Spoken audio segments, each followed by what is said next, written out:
राजस्थान में कांग्रेस विधायक दल की बैठक हो रही है। बैठक होटल फेयरमाउंट में है और इसी होटल में कांग्रेस के सभी विधायकों को रखा गया है। होटल फेयरमाउंट में चल रही इस बैठक में राजस्थान कांग्रेस के प्रभारी अविनाश पांडे और कांग्रेस महासचिव केसी वेणुगोपाल भी मौजूद हैं। बैठक में कांग्रेस के नेता अजय माकन और राजस्थान कांग्रेस के अध्यक्ष गोविंद सिंह डोटासरा भी मौजूद हैं। पिछले चंद दिनों में कांग्रेस विधायक दल की यह तीसरी बैठक है। इससे पहले पिछले सप्ताह कांग्रेस विधायक दल की बैठक हुई थी। कांग्रेस ने तब बैठक में सभी विधायकों के शामिल होने के लिए व्हिप भी जारी किया था। इस बैठक में सचिन पायलट समेत बागी विधायकों ने शिरकत नहीं की थी, जिसके बाद उनको नोटिस थमाया गया और बड़ी कार्रवाई ये हुई कि उप मुख्यमंत्री पद और साथ ही प्रदेश कांग्रेस अध्यक्ष के पद से मुक्त कर दिया गया सचिन पायलट को। संजय बोरा रेजिडेंट एडिटर हमारे साथ जयपुर से जुड़ गए हैं इस खबर पर। संजय जी, आपसे जानना चाहेंगे, बैठक चलते हुए करीब 1 घंटे से ज्यादा का वक्त हो चुका है। कौन सी रणनीति, किस मजबूत कदम के साथ अब, यानी कुल मिलाकर प्लान बी का अगर जिक्र करते हैं, कोर्ट का जो फैसला है अशोक गहलोत की अगर पक्ष में नहीं आता है तो फिर क्या होगा? देखिए, ये बैठक मैंने पहले जिक्र किया था कि इसलिए हो रही है कि ये सब लोग वहाँ एकत्र हैं और विधायकों को आपको एंगेज भी रखना है। विधायकों के मन में बहुत सी शंकाएं भी होंगी कि अगर केस का क्या फैसला आता है और उसके हिसाब से आगे के राजनीतिक परिदृश्य क्या होगा, क्या ये सरकार बचेगी या जाएगी, कहीं राष्ट्रपति शासन की नौबत तो नहीं आएगी।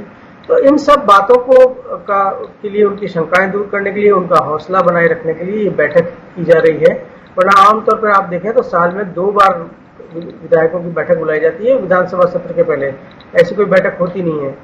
तो अभी जो ये बैठक है इसमें सिर्फ यही चर्चा की जाएगी, उनसे राय भी ली जाएगी। ये बहुत जरूरी है क्योंकि विधायकों की मन की बात जानी जाए कि आखिर वो क्या चाहते हैं, क्या विधानसभा का सत्र बुलाया जाए, क्या फ्लोर टेस्ट लिया जाए। तो इन पर उनकी भी राय लेना जरूरी है। उससे आभास मिलता है कि वो लोग क्या सोच रहे हैं और अगर सरकार उस हिसाब से कदम उठाती है तो क्या सरकार आश्वस्त हो सकती है। तो इन तमाम बातों पर चर्चा होगी, लेकिन सबकी निगाहें जो होंगी वो कोर्ट के फैसले पर है। जाहिर तौर पर कोर्ट के फैसले पर माना जा रहा है कि आज फैसला भी कोर्ट सुना सकता है और उसी के मुताबिक अगला कदम अशोक गहलोत सरकार उठाएगी और इसके साथ ही सचिन पायलट जवाब में क्या देंगे, अपना नोटिस का जवाब देंगे, ये बहुत महत्वपूर्ण हो जाएगा। सचिन पायलट को लेकर आपके पास आपके सूत्र क्या बता रहे हैं, चूंकि 5:30 बजे तक का वक्त है स्पीकर के नोटिस का उन्हें जवाब देने के लिए? अभी पायलट ग्रुप की तरफ से ऐसी कोई बातचीत नहीं आ रही है। वो सारे इनकम्युनिकेटर हैं क्योंकि आपको पता है कि उनको एसओजी और एसीबी की तरफ से नोटिस भेजे गए हैं। वो लोग उनसे बातचीत करना चाहते हैं और वो इस वजह से अपना जगह लगातार बदल रहे हैं और वो सामने नहीं आ रहे हैं। लेकिन इतना तय है कि यदि फैसला उनके पक्ष में आए चाहे उनके खिलाफ आए, उनको कांग्रेस का व्हिप मानना पड़ेगा। और ये जरूर है कि ये जो कोर्ट की जो लड़ाई है वो आज यहाँ राजस्थान में तो खत्म हो जाएगी, लेकिन जो भी अग्रिम पक्ष होगा, जिसको भी इस फैसले से पीड़ा होगी, वो जरूर सुप्रीम कोर्ट में अपील करेगा। यानी कुल मिलाकर अगर हम संजय समझे तो ये मामला अभी लंबा खींचने जा रहा है। बिल्कुल, इसमें कोई दो राय नहीं है कि ये मामला लंबा खींचेगा। इसमें अभी बहुत से आपने देखा कि इस मामले की सुनवाई होते होते ही 4-5 दिन हो गए। 2 वकील आ गए, उन्होंने कहा कि आप हमको भी पार्टी बनाइए, उस पर कल विचार हुआ और आज उन्होंने अपनी दलीलें रखी है। तो सुप्रीम कोर्ट, जैसे मान लीजिए इन्होंने कह दिया कि अध्यक्ष को पावर है तो विधायक जाएंगे सुप्रीम कोर्ट, और अगर अशोक गहलोत के खिलाफ आया, ये जो कांग्रेस सरकार है विधानसभा अध्यक्ष के खिलाफ आया, तो वो लोग जाएंगे। तो क्योंकि इस फैसले का अंत यहाँ पे नहीं होना है, ये सुप्रीम कोर्ट तय करेगा और उसके बाद ही हम आगे कुछ देख सकते हैं। जी संजय जी, हमारे साथ बने रहिए। इस बीच अपने दर्शकों को बता दें कि बागी विधायकों की याचिका पर सुनवाई हो रही है। कोर्ट में स्पीकर के वकील पूनम चंद भंडारी और विमल चौधरी अपना पक्ष रख रहे हैं। इससे पहले आज पायलट खेमे के वकील मुकुल रोहतगी ने कोर्ट में अपनी दलील रखी। उन्होंने कहा कि विधानसभा स्पीकर ने विधायकों को जवाब देने के लिए 3 दिन का वक्त दिया था, आखिर इतनी जल्दबाजी में वो क्यों है। दल बदल कानून तो इसलिए बनाया गया था ताकि कोई पार्टी ना बदले। रोहतगी ने नोटिस पर सवाल उठाते हुए कई मुद्दों के बारे में अपनी बातें रखी। उन्होंने कहा कि हाईकोर्ट की शक्तियों पर अंकुश नहीं लगाया जा सकता है, अदालत को इस मामले को सुनने का अधिकार है, हर मामले को अलग तर्कों के साथ देखना चाहिए। वहीं स्पीकर के वकील अभिषेक मनु सिंघवी ने इस याचिका को प्री मैच्योर बताया है। मुख्य रूप से आर्गुमेंट कंक्लूड हो गए हैं सभी पक्षों के। कोर्ट अगर चाहेगी तो एप्लीकेंट को दोबारा कुछ सुनना चाहे, अदरवाइज मुख्य रूप से आर्गुमेंट हो चुके हैं।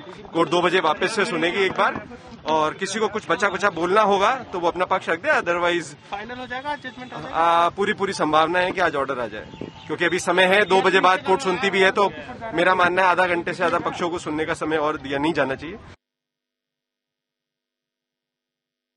देखिए, बाकी सुनवाई तो हो चुकी, सचिन पायलट पक्ष की और सरकार पक्ष की और विधानसभा अध्यक्ष की, उनकी सारी बहस पूरी हो चुकी है। हमारी एप्लीकेशन में कोर्ट ने पूछ लिया किस पॉइंट पर आप बहस करना चाहते हैं, हमने वो पॉइंट बता दिया है।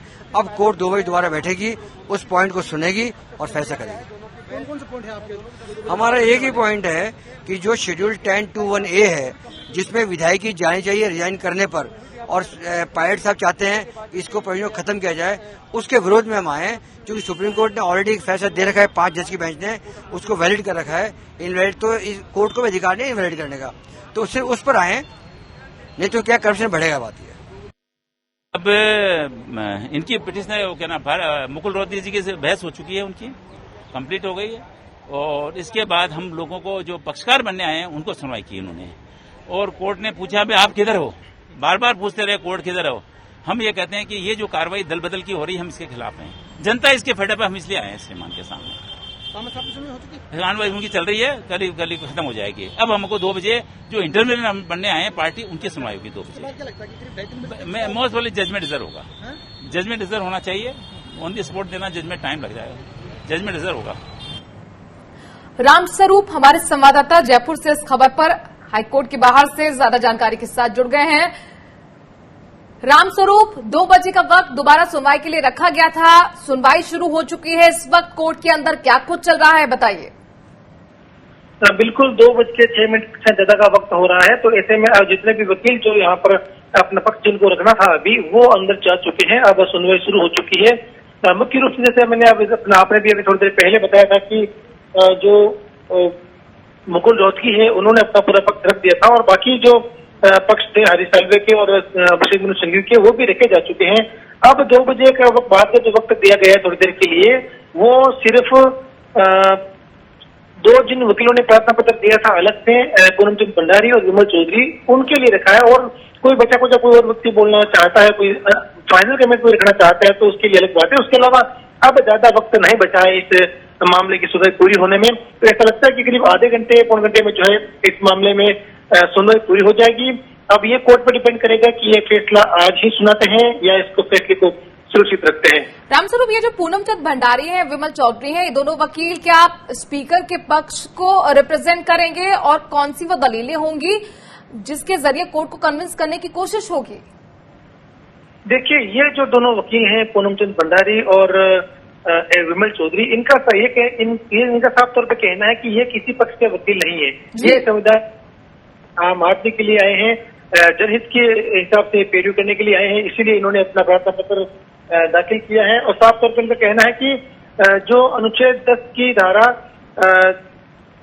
2(1)(a) इसको जो चैलेंज किया गया है उसको चैलेंज नहीं किया जाना चाहिए। अगर अनुच्छेद 10 की धारा 2(1)(a) को इधर खत्म कर दिया जाएगा तो देश में करप्शन बहुत ज्यादा बढ़ेगा। जनप्रतिनिधि होंगे तो वो किसी भी पार्टी के बिजनेस के लिए चुनाव जीतेंगे तो बड़ी बात में वो दल में चले जाएंगे। तो ऐसा नहीं होना चाहिए, उसकी ये कायम रहना चाहिए ताकि करप्शन नहीं हो। शुक्रिया रामस्वरूप, तमाम जानकारी हम तक पहुंचाने के लिए। आपको बता दें कि स्पीकर की तरफ से पूनम चंद भंडारी, विमल चौधरी अपना पक्ष सुनाएंगे। हालांकि उन दोनों वकीलों का तो यही कहना है कि हम किसी पक्ष के साथ नहीं हैं, हम तो जनहित के लिए यहां पर आए हैं। देखना होगा क्या कुछ दलीलें दी जाएंगी। और माना यह जा रहा है कि आज फैसला हाईकोर्ट इस पूरे मामले पर सुनाई देगी। राजस्थान में बागी विधायकों को आज शाम 5:30 बजे तक विधानसभा अध्यक्ष के नोटिस का जवाब भी देना है। कांग्रेस के विधायक दल के मुख्य सचेतक महेश जोशी की शिकायत पर विधानसभा स्पीकर सीपी जोशी ने सचिन पायलट समेत 19 विधायकों को 14 जुलाई को नोटिस जारी किया था। बागी विधायकों ने इस नोटिस के खिलाफ हाईकोर्ट में याचिका दायर की थी। पिछले हफ्ते सुनवाई में हाईकोर्ट ने आदेश दिया था कि विधायकों को दिए गए नोटिस पर स्पीकर 21 जुलाई तक कार्रवाई न करें। इसके बाद विधानसभा स्पीकर ने पायलट गुट के विधायकों को नोटिस का जवाब देने के लिए 21 जुलाई यानी कि आज शाम 5:30 बजे तक का वक्त दिया। आज बागी विधायकों की याचिका पर हाईकोर्ट में सुनवाई चल रही है, तो वहीं विधानसभा अध्यक्ष की तरफ से जवाब देने के लिए दिया गया समय 5:30 बजे खत्म हो रहा है। राजस्थान में विधायकों की खरीद फरोख्त से जुड़े वायरल वीडियो जो ऑडियो क्लिप है, उस केस में स्पेशल ऑपरेशन ग्रुप ने केंद्रीय मंत्री गजेंद्र सिंह शेखावत को नोटिस दिया है। शेखावत की तरफ से उनके सेक्रेटरी ने यह नोटिस रिसीव किया है। एसओजी ने गजेंद्र सिंह शेखावत को केस में अपना बयान दर्ज कराने और वॉइस सैंपल देने के लिए कहा है। इससे पहले मामले का खुलासा होने पर गजेंद्र सिंह शेखावत ने कहा था कि ऑडियो फेक है, मैं मारवाड़ी बोलता हूं, जबकि ऑडियो में जिस आवाज को मेरी आवाज बताया जा रहा है उसमें झुंझुनू टच है। गजेंद्र सिंह शेखावत ने कहा कि एसओजी पहले ऑडियो की सत्यता प्रमाणित करे और इस बीच राजस्थान सरकार ने हरियाणा सरकार को एक चिट्ठी भी लिखी है। इस चिट्ठी में राजस्थान की एटीएस और एसओजी टीम का सहयोग करने के लिए हरियाणा पुलिस को निर्देश देने के लिए कहा गया है।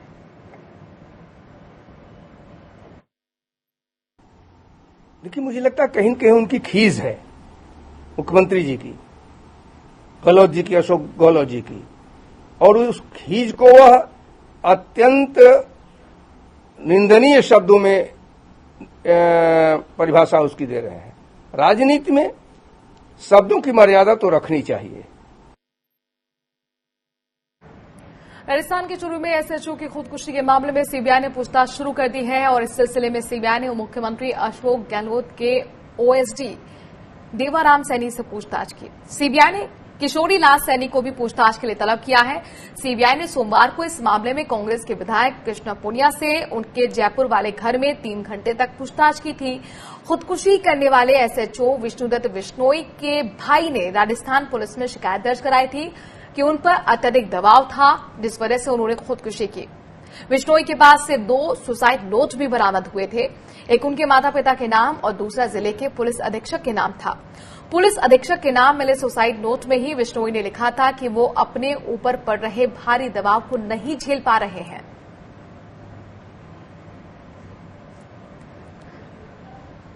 राजस्थान के बहुचर्चित राजा मानसिंह हत्याकांड में 35 साल बाद फैसला आया है। मथुरा के जिला एवं सेशन न्यायालय कोर्ट ने 11 दोषियों को 302 के तहत दोषी ठहराया है। तत्कालीन डीएसपी कान सिंह भाटी सहित 11 आरोपियों को कोर्ट ने इस हत्याकांड के लिए दोषी पाया है। कोर्ट इस मामले में बुधवार को सजा सुनाएगा। राजा मानसिंह बीजेपी विधायक दीपा के पिता हैं और विधायक विद्वेंद्र सिंह के चाचा भी हैं। फिलहाल ये दोनों पायलट गुट में हैं और भरतपुर राज परिवार के सदस्य हैं।